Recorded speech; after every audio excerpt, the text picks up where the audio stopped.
to do a review on my 4Runner. I've owned it for a year and a half.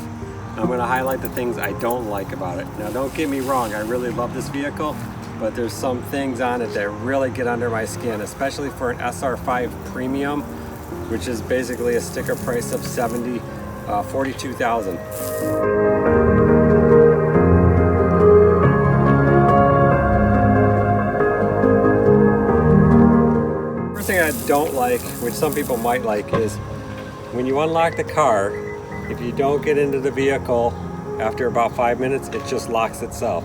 So sometimes I'm inside, I want to go outside, but I don't get out there before 5 minutes, it locks. So I walk out here, the door is locked, and then I have to come back and unlock it. Pause. Another thing, again, it bothers me, but then again, I'm used to driving all-wheel drive vehicles, and I just don't understand this vehicle. When you shift it to high 4, that's your four-wheel drive mode, and what happens is you can't turn your wheel to pull into a spot, or when you're going around a tight corner.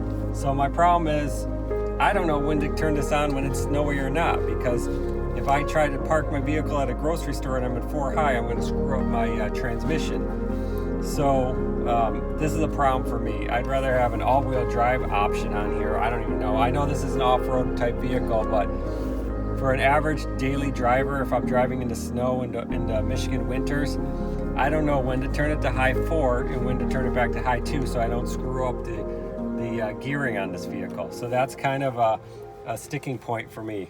So those are some of the dislikes I have on the vehicle. Okay, we're in the back seat, and this is kind of unusual, but I have no idea why they have two 12 volts instead of a USB port. I would love to see 2 USB ports here like most vehicles have. So that is very unusual to have the cigarette lighter type 12 volt, and it's kind of purposeless at this point. So that's definitely a dissatisfier. It's not a major one, but it's just kind of unusual. And then let me just talk about the final thing that really bugs me a lot.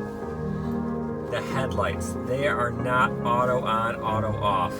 So again, on a premium vehicle, I would expect the headlights to have auto shut off. So I believe after 10 minutes, the lights will shut off on their own. But again, that's just draining the battery. Who wants that? So I wish they would have put auto headlight shut off. And then the other thing also on the headlights is they're definitely not LED. I believe they might be halogen, but you know, they need to do a simple update on this vehicle. I know it's an older model at this point, and they haven't refreshed it in probably 10 years, but they need to get that right too.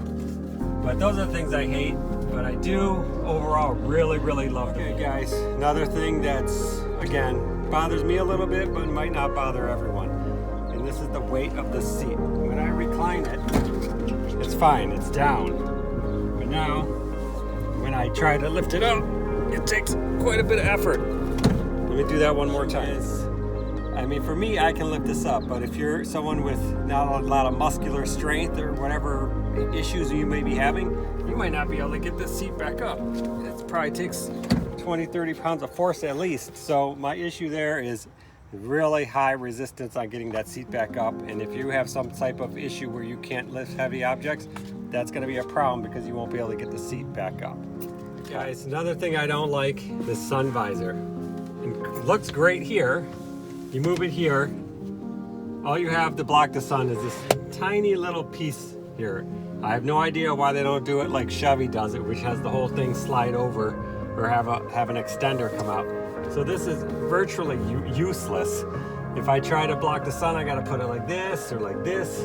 It's definitely a major pet peeve for me, and that's another thing I don't like. All right, guys, another thing that, again, drives me a little crazy is when I'm driving and I turn and I have my hand here and I'm turning and I want to use this for support and I want to turn left, it'll shift it over into shift mode, which drives me nuts because I don't want it to do that. I wish they would have put another notch lower from the drive, so when you do this, it would have been more locked in unless you go down to the shift mode. Because when I do this, then it's in automatic manual shift mode, and it drives me crazy to keep having to go back and forth. And it's just a natural human reaction to want to grab it when you're turning, and lo and behold, it shifts over. Another thing I don't like about this is the 3-row. It says 3 rows of seats. Came standard with the really nice 4Runner mats, which I really do love. But if you ever want to switch it to 3rd row and you're not at your house, there's nowhere to put this mat. It doesn't fold in half. So if I pull this up, I have nowhere to put this thing. It doesn't fold, nothing.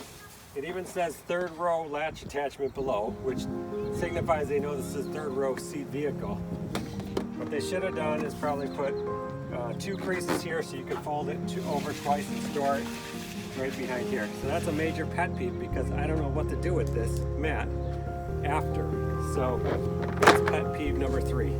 Cut. Okay guys, the next thing I don't like about this vehicle is this is an SR5 Premium. It's not the base level, this is a Premium. So I would expect it to have automatic lift gate closure. Instead, it's manual. I have to pull it down.